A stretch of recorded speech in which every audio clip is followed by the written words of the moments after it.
మొన్నటి సంది వానలు దంచి దంచి కొడుతున్నాయి. మీది బాదు నుంచి కూడా వరదలు వస్తున్నాయి.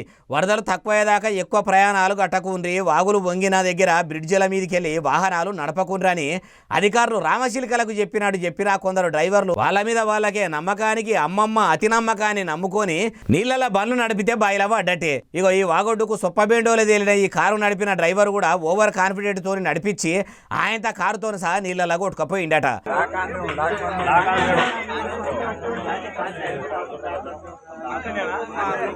అందుకే చెప్పంగా ఈయనను నిషేడంగా చూడాలంటారు. నీళ్లు కమ్మైనాక పోతే ఏమాయ, లేకపోతే వచ్చిన రూట్లనే కారును మళ్ళా ఉల్టా వాపస్ మలుపుకపోయినా అయిపోవు. ఇప్పుడు ఏమాయ, నడి నీళ్లల్లో నవజీవాలు వెళ్ళిపోయే కాడికి వచ్చుడే గాక కారు నీళ్లల్లో మునిగి ఇంజన్ తో సహా అన్ని ఖరాబ్ అయ్యే కాడికి వచ్చే. మరి డ్రైవర్కి ఏమన్నా అయ్యిందాయే అంటే పొదుగాల లేచిన గడియ మంచుకున్నట్టున్నది.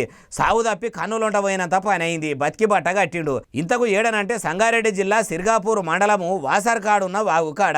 ఈ వీడియోను ఓవర్ కాన్ఫిడెంట్ తోని వాహనాలు నడిపే డ్రైవర్లకు షేరే వరకు వంపుర్రి. ఏమో చూసినాకనన్నా కొందరు డ్రైవర్లలో మార్పు వస్తుందేమో అంటుర్రు ఈ ముచ్చటిన్నోళ్ళు.